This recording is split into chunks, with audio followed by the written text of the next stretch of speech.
Berjuang seorang diri untuk menghidupi kedua malaikat kecil dalam kehidupan harus dilalui oleh Nur Hasana di usia senjanya. Sejak tahun 2018, sepeninggal sang suami, ia harus mengambil alih peran sang suami untuk menjadi seorang tulang punggung keluarga. Di sebuah kontrakan sederhana inilah, ia tinggal bersama kedua orang anaknya. Untuk menghidupi keluarganya, sehari-hari pekerjaan sebagai asisten rumah tangga pun ia lakoni. Terkadang, ia harus melakukan pekerjaan lainnya sebagai buruh cuci hingga mencari barang dan botol bekas untuk mendapatkan tambahan penghasilan. Sehari-hari saya, kalau saya nggak cukup dari parkiran, saya ya cari kerjaan yang lain, misalnya cari kardus, ya itulah di sana tuh. Saya cari botol-botol gitu.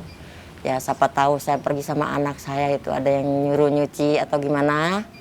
Karena kita kan merasa tanggung jawab kita sebagai orang tua sekaligus suami, sekaligus bapaknya berat, masih butuh biaya.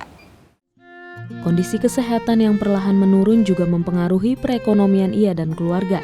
Beruntung 2 tahun lalu, Nur Hasana mengenal Seci lewat seorang temannya dan mengajukan biaya pendidikan bagi anaknya Natalia. Jadi saya tuh sangat bersyukur sama Bunda Suci, nggak putus-putusnya saya berdoa untuk Bunda Suci kelompoknya ya, agar mereka dilindungi oleh dewa-dewi yang di atas sana. Pasti sangat berarti bagi saya karena dia udah ya istilah kata dapat pelajaran anak saya dari situ, nantinya dia menjadi orang yang besar, bisa seperti itu juga, seperti Bunda Suci juga, itu yang ibu harapkan. Kedua buah hatinya lah yang menjadi penyemangat hidup serta alasannya untuk bertahan di tengah keterbatasan. Ia sangat bersyukur dikaruniai putra dan putri yang sangat mengerti kondisinya saat ini. Kehilangan seorang suami itu memang nggak enak. Ibu kadang-kadang kalau malam juga suka nangis kalau inget dia. Jadi udah kayak terasa gitu saya deh.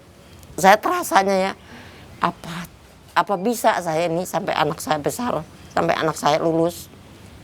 Apa masih ada kalau seperti ini. Natalia menjadi anak asuh Seci sejak memasuki SMK. Hingga saat ini Natalia sudah duduk di kelas 3 SMK jurusan Administrasi Perkantoran. Remaja berusia 19 tahun ini pun sangat bersyukur dengan adanya bantuan pendidikan dari Yayasan Bunda Suci. Rasanya sih sampai sekarang kayak seneng gitu ya, udah dibantu. Soalnya kan kalau misalnya nggak dibantu, sekolah nggak jadi. Nah, banyak juga belajar dari seku-seku semua, seku-sepo semuanya.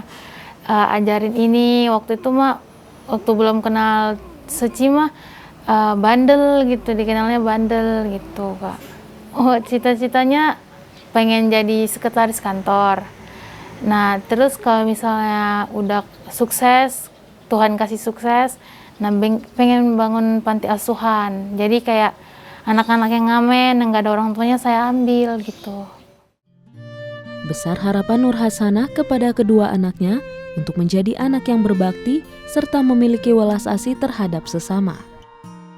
Mama berharap sama kalian tuh ke depannya belas kasih sama orang. Jangan penatik, kita itu harus ramah tamah, itu didikan. Harus mau memberi, sedikit saring sedikit. Seringlah nonton orang yang kesusahan, kita masih bersyukur, masih banyak di luar sana orang yang kelaparan, orang yang kebanjiran, yang kena musibah. Kita bersyukur, kita makan gak susah, ada yang bantu. Sekolah kalian ada yang bantu, sampai kalian mau lulus kemana. Misalnya mau kuliah, kan udah ada. Nah, yang kecil juga begitu, yang penting dia mau sekolah.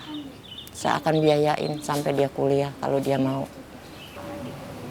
Ucapannya, makasih udah rawat Yaya, Natal.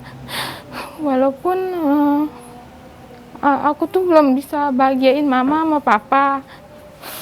Ya kayak makasih untuk selamanya, selama ini gitu. Udah mau membesarkan, mau merawat sampai harus kerja keras gitu. Terus sih makasih aja.